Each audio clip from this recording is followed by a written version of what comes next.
أعوذ بالله من الشيطان الرجيم بسم الله الرحمن الرحيم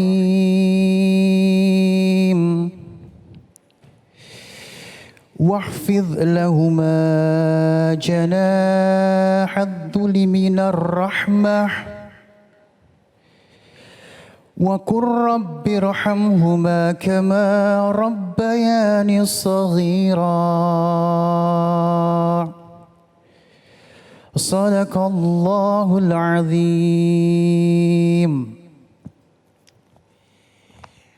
Bismillahirrahmanirrahim. Allahumma salli ala sayyidina Muhammad wa ala ali sayyidina Muhammad. Assalamualaikum warahmatullahi wabarakatuh. Masya Allah, Alhamdulillah beralamin di pagi yang insya Allah penuh dengan barokah ini kembali lagi saya Ali Zainal menemani pemirsa di rumah di dalam Cahaya Hati Indonesia.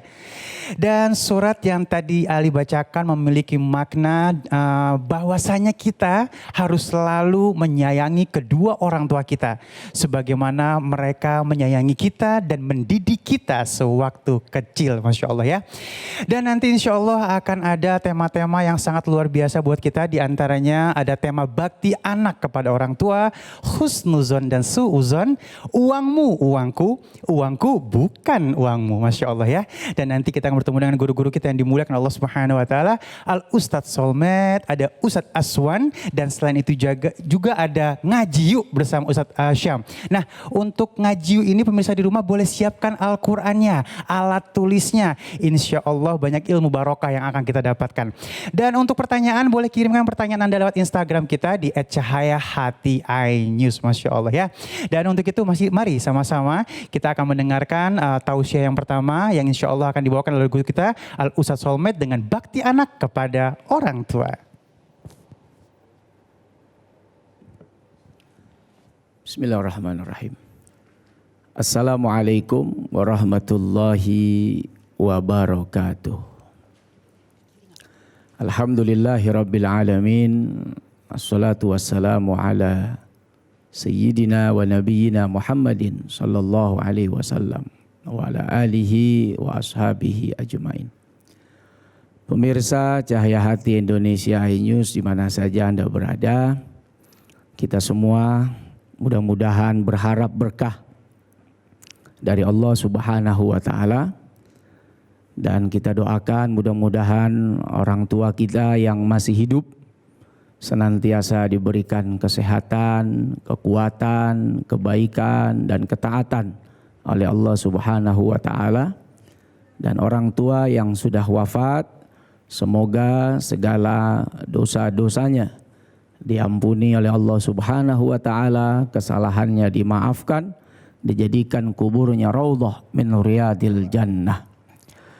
Saudara-saudara hadirin di mana saja Anda berada, Allah Subhanahu wa taala memberikan pesan yang begitu istimewa. Memberikan pesan yang harus menjadi perhatian bagi kita semua. Kata Allah dalam Al-Qur'an, Bismillahirrahmanirrahim. Wa qadha rabbuka alla ta'budu illa iyyah wa bil walidaini ihsana. Bagaimana Allah Subhanahu wa taala memberikan wasiat, memberikan pesan yang istimewa agar kita tidak menyekutukannya. Senantiasa kita beribadah kepadanya. Dan ada pesan yang juga penting, setelah kita beribadah kepada Allah, kita tidak menyekutukan Allah Subhanahu wa taala, maka pesan berikutnya yang penting adalah senantiasa berbuat baik kepada kedua orang tua. Nah, ini ihsan ini ada yang menyebut Bib Ali kebaikannya dari dunia saat hidup maupun saat orang tua sudah wafat. Nah, itu ihsan. Nah, tapi kalau orang tua yang non muslim itu juga harus diperlakukan baik saat di dunia. Wa sahibuhuma fid dunya ma'rufa. Jadi walaupun dia beda agama, kalau dia orang tua kita, maka perlakukanlah dengan baik kedua orang tua kita saat masih hidup di dunia. Tapi kalau ayat yang tadi kita baca di awal, Allah mengajarkan kita untuk senantiasa berbuat baik kepada ayah ibu kita. Yang muslim, yang mukmin, ihsana, bukan cuman baik di dunia saat masih hidup, tapi juga saat orang tua kita sudah masuk ke liang kubur. Maka harus ada bakti kepada kedua orang tua. Dengan cara mendoakannya, dengan cara memohonkan ampun kepadanya, dengan cara menyambung silaturahim dengan kerabat, kawan, saudaranya, dan lain-lain sebagainya, termasuk mensedekahkan atau menghadiahkan yang kita khususkan untuk namanya. Jadi ini luar biasa pesan dari Allah Subhanahu wa taala. Jangankan saat hidupnya, saat wafatnya saja seorang anak masih tetap wajib berbakti kepada kedua orang tua dengan terus berbuat baik. Pertanyaannya, kenapa Allah Subhanahu wa taala memerintahkan kita berbuat baik kepada kedua ibu bapak kita, kepada kedua orang tua kita? Jawabannya, kalau tanpa ada ayah ibu kita, bagaimana kita akan lahir? Walaupun Allah Subhanahu wa taala Maha Kuasa untuk menghadirkan siapapun di dunia ini tanpa sebab sekalipun. Nabi Allah Adam hadir tanpa ayah dan ibu. Tapi setelah itu, Masya Allah. Kita kalau nggak ada ayah, nggak ada ibu, tidak ada Habib Ali Zainal. Tidak ada soulmate. Tidak ada siapapun yang hari ini berdiri tegak di atas muka bumi tanpa hadirnya ayah dan ibu kita. Tuh, kenapa kita harus berbakti? Karena dialah yang menjadi sebab kita ada di muka bumi ini. Yang kedua, orang tua bisa ngelahirin anak. Lah anak bisa nggak ngelahirin orang tua? Gak makanya bisa, kalau istilah saya mah orang tua nggak ada kalahnya, menang aja dia mah. Ya, sangkin kita sebagai anak harus berusaha menghindari berbagai macam hal yang bisa bikin orang tua kita itu sedih, yang bisa bikin orang tua kita itu sakit hatinya. Sampai-sampai dalam urusan ucapan saja Allah atur tuh. Fala taqul lahuma uff wa la tanharhuma wa qul lahuma qawlan karima. Ngomong yang menandakan bahwa kita menolak perintahnya itu sudah bisa masuk kategori menyakiti hati orang tua. Cuman begitu doang. Anak sekarang bukan cuman panjang dia. Resek banget sih mak. Orang lagi asik main games. Pakai diganggu, hilang datu diamondnya begitu. Ya udah panjang. Udah parah sekarang kalimatnya. Bahkan bukan cuman sampai menolak. Tapi mengutuk, mencaci, memaki, bahkan menyakiti. Innalillahi wa inna ilaihi raji'un. Kemarin ada kejadian tuh. Di daerah Bekasi. Seorang anak marah sama bapaknya. Sampai kemudian bapaknya dibentak. Kena serangan jantung, meninggal. Dia nggak tahan bagaimana, depresi segala macam karena dibentak bapaknya meninggal, dia bakar rumahnya. Baru kemarin beritanya, Masya Allah. Ini harus menjadi pegangan ya. Bagaimana Allah memberikan pesan kepada kita, jangankan menyakiti dengan tangan, dengan kalimat kasar, menyinggung perasaannya, dengan kita menolak walaupun hanya ungkapan saja. Itu bisa membuat kita durhaka di sisi Allah Subhanahu wa ta'ala. Apalagi sampai mencaci, memaki, bahkan na'udzubillah sampai membunuh. Nah itu yang pertama nih. Lama-lama namanya anak kan akhirnya berkeluarga juga, Beb. Sampai-sampai sekarang banyak suami yang bisa jadi durhaka kepada ayah ibunya bukan sebab games. Kalau tadi masih muda karena main apa? Main games gitu kan. Sekarang bisa jadi karena ada mainan baru. Ah iya. Udah punya bini, Iya, ya benar, kan? benar. Sibuk dengan istrinya. Lupa deh. Lupa dengan kedua orang tuanya. Bahkan orang tuanya dimata-matai kalau datang. Astagfirullahaladzim. Begitu dia datang tuh lo liatin tuh hatinya. Mak lu tuh. Kalau datang suka ngambil beras tuh 3 liter. Ya Allah. 4 liter. Bukan cuman beras gue perhatiin tuh. Kayaknya lauknya juga diambil tuh sama dia. Ya Allah. Akhirnya anaknya bilang ke emaknya, "Mak, jangan banyak-banyak kalau ngambil beras. Jangan banyak-banyak kalau ngambil lauk." Masya Allah. Tuh orang tua hatinya bisa ngejerit. Lu dari kecil, dari belum ada sampai ada semua gue beliin. Gak pernah gue minta nih hari. Benar.